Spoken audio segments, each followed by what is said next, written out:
오늘 하나님께서 우리에게 주시는 말씀은 여호수아 1장 6절입니다.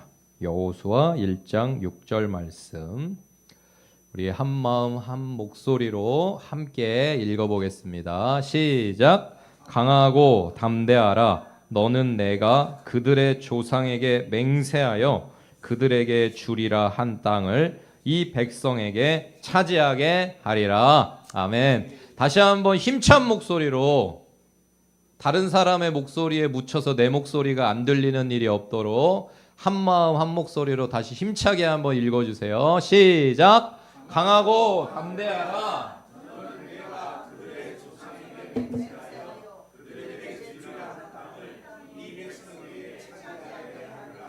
아멘. 네, 오늘은 말씀과 성령의 능력으로 여호수아 말씀과 함께 살아가는 한 주간입니다. 어느새 우리가 모세오경을 다 읽었어요. 여러분 늘 성경 읽어볼까 도전을 시작하시면 빨리 멈추면 레위기쯤에서 멈추고 버티다 멈추시면 신명기쯤에서 포기하셨을 텐데, 여러분 모세오경을 돌파하신 거 일단 축하드리겠습니다. 서로에게 한번 박수로 권면하죠. 예, 마지막 요한계시록까지 잘 읽을 수 있을 줄 믿습니다.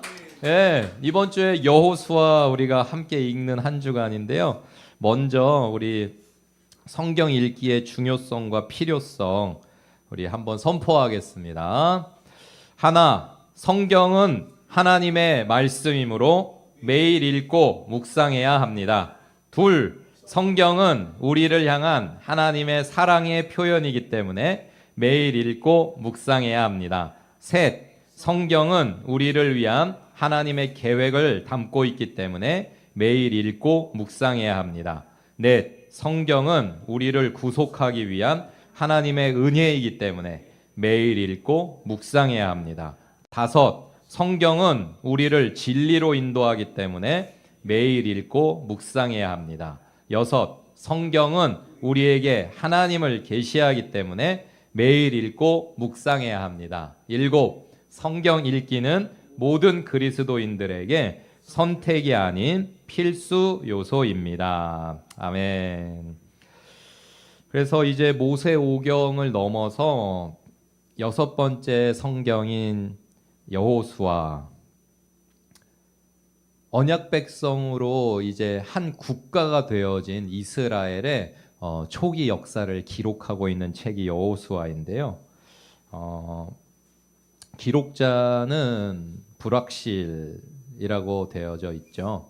이제 확실하게 누구 한 명을 말할 수는 없다라는 뜻입니다. 연대는 BC 1400년에서 1375년경으로 보고 있고요. 대표적인 주제는 기업의 소유입니다. 하나님이 주신 복된 지경, 땅, 기업을 차지하게 되는 그 하나님의 언약이 성취되어지는 정말 멋진 기적의 책 여호수아입니다. 키워드는 순종, 계약, 용기와 같은 주요한 키워드들을 우리가 살펴볼 수가 있습니다. 먼저 여호수아의 개요를 함께 보시겠습니다. 첫 번째 부분으로 1장부터 5장까지의 내용이 무엇이냐면요, 기업을 위한 준비를 하는 건데요. 먼저 군대 지휘관을 선택하는 모습이 나옵니다. 그래서 여호수아가 소명을 듣고 명령을 내리고 하나님께 격려를 받는 모습이 여호수아의 출발입니다. 두 번째는 군대의 출전 준비하는 내용이 2장부터 5장에 나오는데요. 적의 사기를 탐지하고 백성들을 전투에 배치하고 이스라엘 백성의 할례를 시행하고 여호수아가 여호와의 군대 장관을 만나는 그런 모습들이 나오고 있습니다. 두 번째 부분은 기업을 실제로 소유하는, 차지하는 과정인데 6장부터 12장까지의 내용입니다.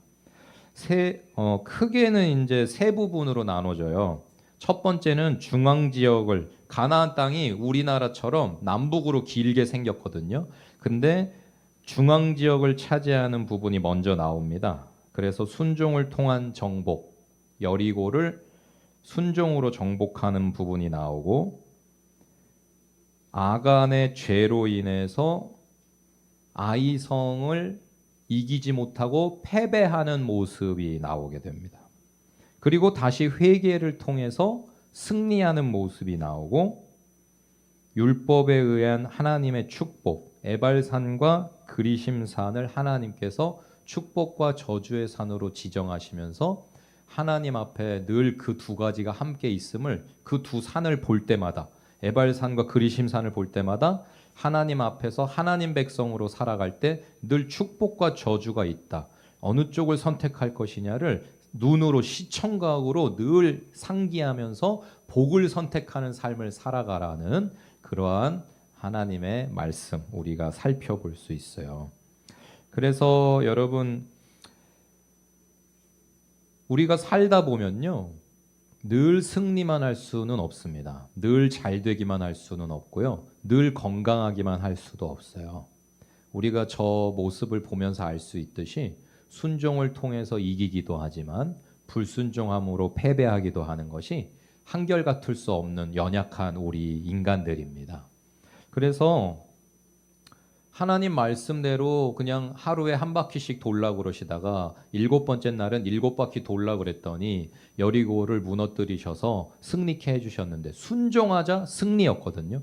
근데 여리고보다 훨씬 약한 곳이었음에도 차지하기가 쉬운 곳이었는데 아주 작은 성이었는데 그 아이성을 왜 이기지 못했냐? 불순종함으로 하나님 앞에 범죄하게 될 때에 하나님이 이기게 해주시지 않으면 못 이기는 거거든요. 인생이라는 거, 전쟁이라는 거. 전쟁은 하나님께 달린 것입니다. 인생은 하나님께 달린 것입니다. 우리가 어떠하냐에 달려있지 않습니다. 순종하면 승리고요. 불순종하면 패배인 것이 우리 인생이어서 아간이 그 전리품에 눈이 멀어, 물질에 눈이 멀어가지고 하나님의 것을 훔쳐서 자신이 가지려고 했을 때 그 죄로 인해서 패배하게 되었어요. 그런데 사랑하는 여러분, 우리가 인생에 실수도 하고 실패도 하고 넘어지기도 하고 좌절도 하지만 범죄하지만 괜찮습니다. 실패하고 넘어져도 괜찮아요. 하나님은 다시 회복시키시는 하나님. 회개하기만 하면 언제든지 다시 반겨 맞으시고 새 일을 행하여 주시는 하나님이신 줄 믿습니다.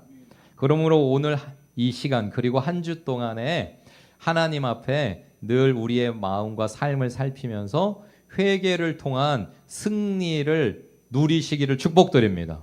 넘어졌어도 괜찮아요. 패배했어도 괜찮아요. 잘못했어도 괜찮아요. 범죄했어도 괜찮아요. 회개하면 돼요. 하나님께로 돌아가면 돼요. 그러면 다시 이기게 하십니다. 두 번째로는 남부 지역을 차지하는 모습이 9장과 10장에 나옵니다. 여기에서 특징적인 건 기브온이란 민족이 멀리서 온 척 속여가지고 가나안 민족 아니라면서 화친 맺자 그래서 하나님께 물어보지도 않고 여쭤보지도 않고 화친 맺었다가 가나안에 하나님이 본래는 다 진멸해야 된다고 한 그 가나안의 우상 숭배하는 기브온이란 족속을 약속을 해버림으로 살려둘 수밖에 없게 되는 그러한 모습이 나옵니다. 역시 하나님의 뜻을 묻지 않고 하나님께 순종하지 않고 내 뜻대로 내가 옳다 여기는 대로 내가 지혜롭다 여기는 대로 살게 되면 인생에 얼마나 큰 문제가 생길 수 있는지를 보여주는 모습입니다. 구원을 가져온 기적이 나오고요. 세 번째는 11장 내용인데요. 북부 지역을 이제 차지하는 모습이 나오고 11장 16절부터 12장까지는 정복한 영토들에 대한 영토를 쭉 나열하고 정복한 왕들을 쭉 나열하는 본문이 나옵니다. 세 번째 큰 덩어리는 이제 그 기업에 참여하는 그 기업을 배분하는 내용인데요. 13장부터 22장까지 긴 부분이 기업을 어떻게 나누어 가졌는지에 대한 부분입니다. 그래서 빨리빨리 그냥 읽어볼게요. 눈으로 따라오세요. 정복되지 않은 땅들이 나오고요. 르우벤, 갓, 므낫세의 목. 여러분 다 아시는 것처럼 르우벤과 갓 지파와 므낫세 반 지파. 므낫세 지파는 여러분이 이제 성경 보시다 보면 반 지파라는 표현이 계속 나올 거예요. 왜 그러냐? 므낫세라는 지파가 가나안의 땅을 차지하는데 요단강을 기준으로 동편이 있고 서편이 있거든요. 하나님이 본래 주시겠다고 한 가나안 땅은 요단강 서편의 지역을 말해요. 그런데 르우벤 지파와 갓 지파와 므낫세 지파 중에 절반은 요단강을 건너기 전에 차지한 요단강 동편 땅을 하나님께 달라고 그랬어요. 그랬더니 하나님이 그걸 허락해 주셨습니다. 그래서 본래는 하나님이 이스라엘에게 차지하게 하시려고 한 땅은 요단강 건너가서 있는 요단강 서편 땅인데 르우벤 지파, 갓 지파, 므낫세 반 지파는 요단강 동편에서 차지한 땅에서 살겠다. 하나님 허락해 주십시오. 그랬더니 하나님이 허락해 주셨어요. 그래서 여기에서 살게 되는데 므낫세는 그래서 요단강을 기준으로 해가지고 동쪽과 서쪽에 절반씩 살게 됐습니다. 그래서 뭐라고 표현하냐? 므낫세 반 지파라고 해요. 요단 동쪽에 어느 지파가 산다고요? 르우벤 지파, 갓 지파, 므낫세 반 지파가 삽니다. 나머지 지파들은 서쪽에 사는 것이죠. 나머지 므낫세 절반 지파하고 반 지파하고 나머지 지파들은 서쪽에 살게 돼요. 그래서 요단 서쪽의 영토 분할이 나오고요. 갈렙의 몫이 나오고 유다의 몫이 나오고 에브라임과 므낫세의 몫, 다른 지파들의 몫, 여호수아의 몫이 나오고요. 도피성과 레위 지파에 대한 이야기와 함께 에필로그가 나옵니다. 22장은 미래에 대한 논의가 나오는데요. 동쪽 지파들과 이제 요단강을 경계로 떨어져 살게 되었을 때 우리가 어떻게 한 민족의 정체성을 지킬 수 있을 것이냐를 두고 12지파가 논의를 하여서 이제 동쪽 지파들을 축복하며 보내는 모습이 나오고 제단을 새롭게 하는 모습이 나옵니다. 마지막 단락은 23장에서 24장인데 여호수아의 마지막 연설과 죽음에 대한 내용이에요. 그래서 여호수아와 지도자들이 의논하는 모습이 나오고 여호수아가 남긴 과제가 나옵니다. 그리고 여호수아의 죽음으로 마무리되어지는 책이 여호수아라는 책이겠습니다. 구조와 요점을 간단하게 보실게요. 첫 번째 단락은 진입하는 부분입니다. 1장에서 5장이고요.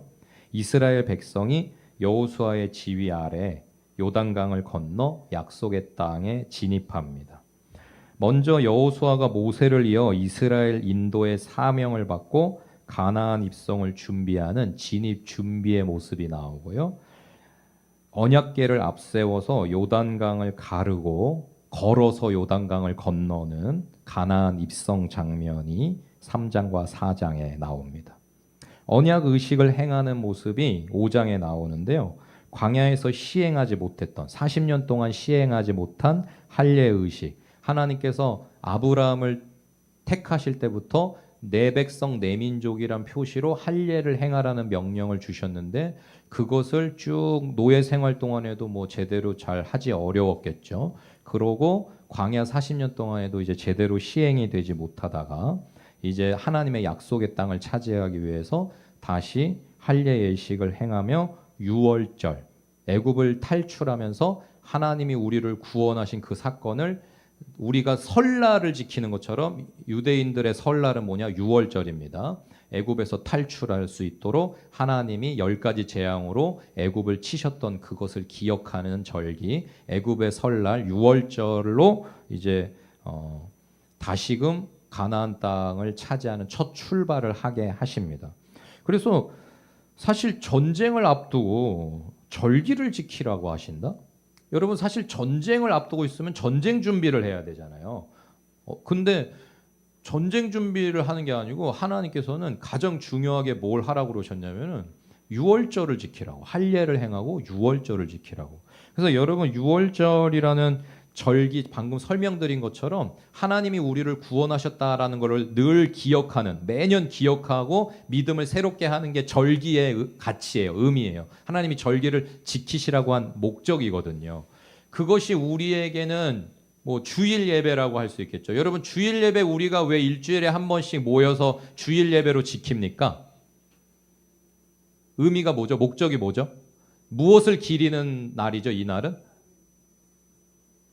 와, 이거에 대답이 바로바로 안 나오신다는 건 여러분 진짜 심각하신 겁니다. 정말 반성하셔야 됩니다. 주일의 의미가 뭔지 바로 안 나온다는 건 그리스도인으로서 너무 부끄러운 겁니다. 오늘 들으시고 평생 잊지 마세요. 주일은 예수님이 부활하신 것을 기념하는 겁니다. 우리 기독교가 유대인과도 다르고 이슬람과도 다르고 카톨릭은 뭐 요거는 같이 하지만 우리가 유대교와도 다르고 이슬람과도 다른 거 뭡니까? 예수 그리스도가 우리에게 왕이십니다. 구원자이십니다. 하나님이십니다. 그분이 우리를 위해 이 땅에 오셔서 죽으셨다가 3일 만에 부활하신 승리의 사건, 구원의 사건, 그것을 기념해서 예수님의 십자가 보혈로 구원받았고 나는 영원한 생명을 얻었고 하나님의 자녀의 지위를 회복했다는 그 기쁨으로 잔치하는 축제의 예배가 주일 예배예요. 예수님이 안식 후 첫날 부활하셨기 때문에 우리는 더 이상 유대교처럼 유월절을 안식일, 토요일을 지키는 게 아니라 토요일 다음 날, 안식 후 첫날인 주일, 예수님이 부활하신 날이 우리의 절기예요. 우리에게 가장 중요한 예배의 날이에요. 예수님이 부활하신 날. 주일 예배가 무슨 뜻이라고요? 왜 주일 예배 드린다고요, 우리? 예수님이 부활하신 날입니다. 매주일 7일에 한 번씩 예수님이 나를 위해 죽으시고 부활하셨어. 그래서 나도 그걸 믿는 한은 나도 예수님과 같이 부활해. 죽음이 끝이 아니야. 나에게 영생의 소망이 있어라는 걸 일주일에 한 번씩 확인하는 자리, 기쁨의 자리, 주일 예배입니다. 그래서 여러분, 전쟁을 앞두고 유월절을 지키라고 하신 하나님께서 그 유월절을 통해 새 힘을 주시고 다시 한 마음으로 결집하게 하신 것처럼 우리도 예배에 힘써야 됩니다. 특별히 주님의 부활을 기념하는 주일 예배를 생명과 같이 여기시기를 축복드립니다. 예배를 통해 우리는 새 힘을 얻고요. 십자가의 승리를 선포하는 축제 예배를 드리며 나아갈 때에 이 세상 가운데 이기는 군대로 살아가게 될 줄 믿습니다. 두 번째 부분은 전쟁하는 부분입니다. 6장에서 12장인데요. 이스라엘 백성이 약속의 땅을 얻기 위해 가나안 족속과 전쟁을 하는 부분, 아까 말씀드린 것처럼 세 부분으로 나뉘어집니다. 첫 번째는 중부 지역을 차지하는 6장에서 8장, 남부 지역을 차지하는 9장에서 10장, 북부 지역을 차지하는 11장에서 12장의 내용이 나오는데요. 여기서 질문 하나 드리겠습니다. 왜 하나님께서는 가나안을 차지하라 하시면서 중부부터 차지하라 하셨을까요?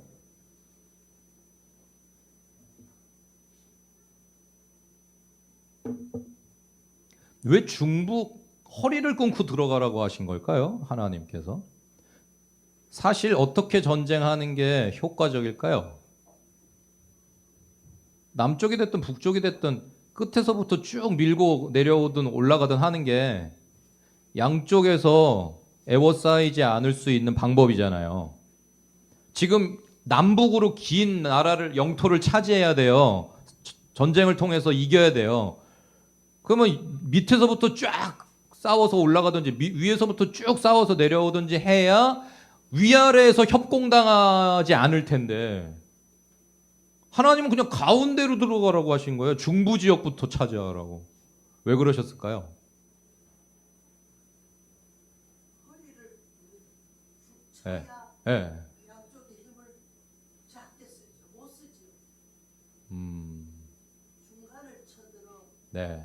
가야 힘이 반씩 분산돼 버린다. 한쪽으로 가면 저쪽에 한 덩어리 힘이 그대로 맞서 올 테니까. 네, 거의 다 맞추셨습니다. 박수 한번 해드리죠. 이게 오래 산 인생의 지혜라는 겁니다. 예, 우리 권사님이 거의 다 맞추셨는데요. 허리를 끊고 가나안 전체의 사기와 힘을 무너뜨리기 위해서 하나님께서는 가나안 전체 도성 중에 최고의 난공불락의 요새라고 할 수 있는, 아직까지 정말 어느 대단한 사람도 와서 그 성을 점령한 역사가 없는 여리고라고 하는 최고의 적, 난공불락의 요새인, 두꺼운 성벽을 이중으로 치고 있었어요, 여러분. 여리고가 성벽 하나를 때려 부숴도 성벽 하나가 또 있는 성이었다고요. 여리고는 이중 성벽을 가진 성, 절대 무너뜨릴 수 없는 성 여리고를 하나님께서 제일 먼저 공격하라고 하신 거예요. 요단강을 건너가자마자 여리고부터. 사실 근데 이스라엘은 광야에서 40년 동안 하나님 말씀에 순종하는 훈련만 했지 여리고 성의 이중 성벽을 무너뜨릴 만한 그 어떤 공격 무기, 공성 무기를 가지고 있지 않아요.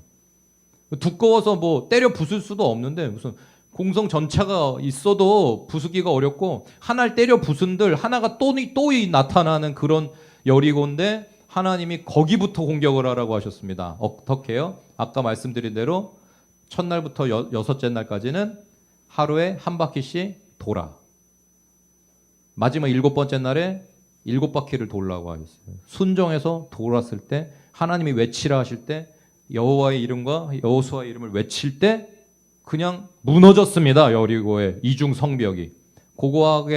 고고학자들의 발굴 결과에 따르면 그렇게 무너진 거 맞다.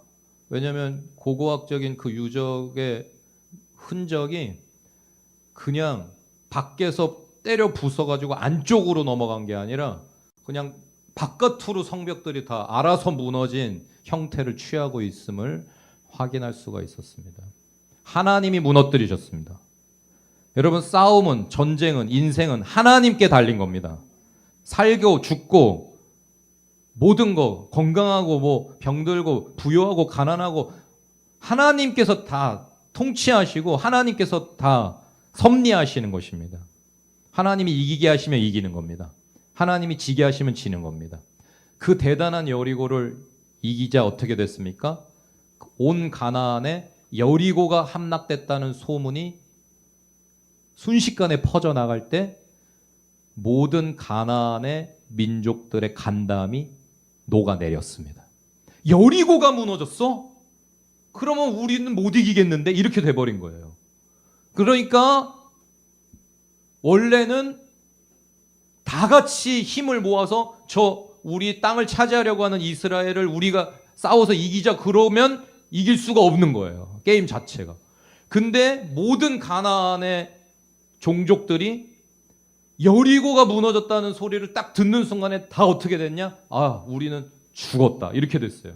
그래서 아까 말씀드린 것처럼 기브온이라는 민족도 큰 민족인데 싸워볼 생각도 안 하고 뭐 했다고요? 이스라엘한테 멀리서 온 것처럼 거짓말로 와가지고 화친하자고 그랬다고요.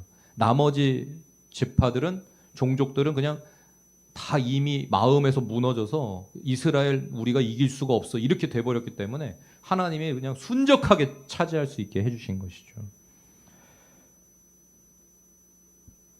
기세가 꺾여버린 가나안의 종족들 더 이상 이스라엘의 상대가 되지 못했습니다.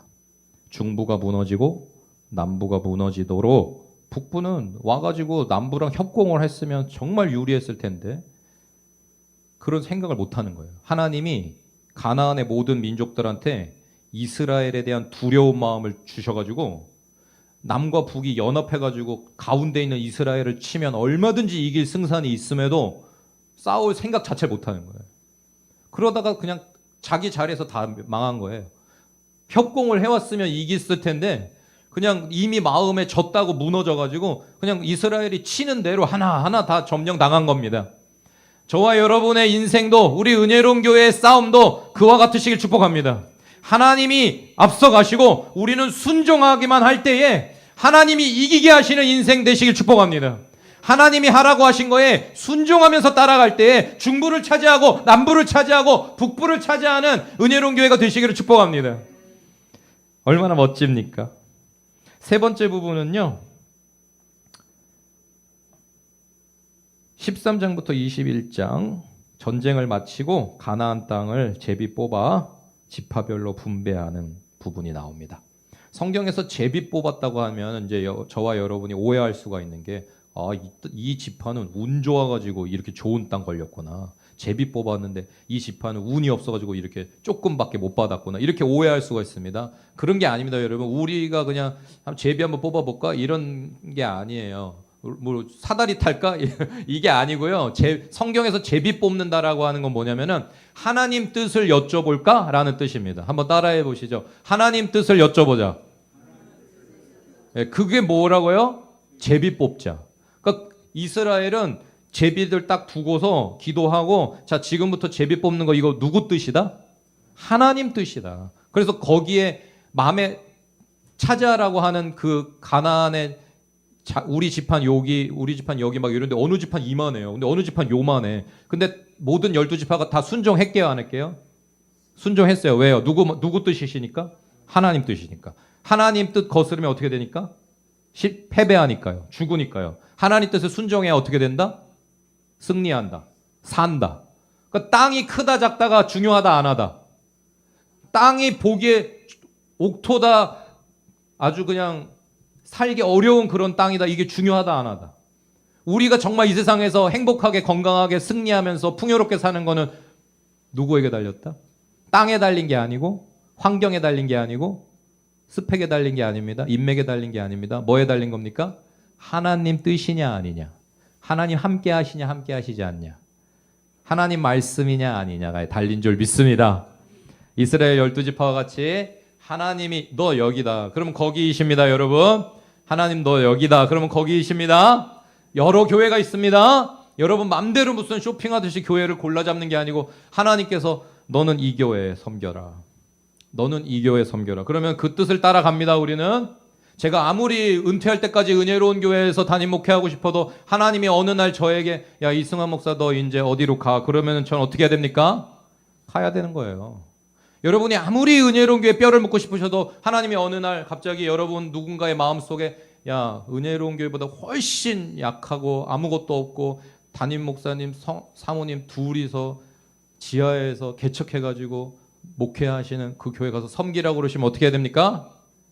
가서 섬기면 됩니다. 그게 복된 자리입니다. 내가 있고 싶은 자리에 계시지 마십시오. 하나님이 함께 거하자 하시는 자리에 계시기를 축복드립니다. 거기가 가장 복된 자리입니다. 그렇게 제비 뽑아 하나님의 뜻대로 땅을 나누어 가졌습니다. 마지막 네 번째 부분 22장에서 24장인데요. 죽기 전에 백성에게 가장 중요한 것을 유산으로 유언으로 말씀하고 여호수아가 눈을 감는데 백성들에게 오직 하나님만 섬길 것을 하나님 말씀만 따를 것을 권고하고 당부하고 나와 내 집은 오직 여호와만 따르겠노라고 마지막 생의 순간까지도 믿음의 모범을 한 민족의 지도자로서 한 가정의 가장으로서 나와 내 집은 오직 하나님만 하나님의 말씀만 하나님의 뜻만 따르겠다는 결단을 다시 온 민족이 새롭게 하게끔 만들고 눈을 감는 여호수아의 모습이 나옵니다. 그래서 사랑하는 여러분 오직 나와 내 집은 여호와만 섬기겠다는 여호수아의 이 고백과 믿음이 저와 여러분의 것이 되시기를 축복합니다. 한번 믿음으로 선포하시죠. 나와 내 집은 오직 여호와만 섬기겠다. 나와 내 집은 오직 하나님의 말씀대로 살아가겠다. 아멘. 네, 그렇게 살아가실 때 여러분 이기실 것이고 복되실 줄 믿습니다. 승리하는 교회는요, 이런 하나님만 섬기겠다는 고백으로 살아가는 튼튼한 믿음의 가정들이 있을 때 승리하는 교회가 될 수 있습니다. 바라기는 우리 은혜로운 교회 모든 각 가정이 여호와만 섬기는 믿음의 가정 되셔서 우리 은혜로운 교회도 싸우면 이기는 강하고 능한 군대가 되시기를 축복드립니다.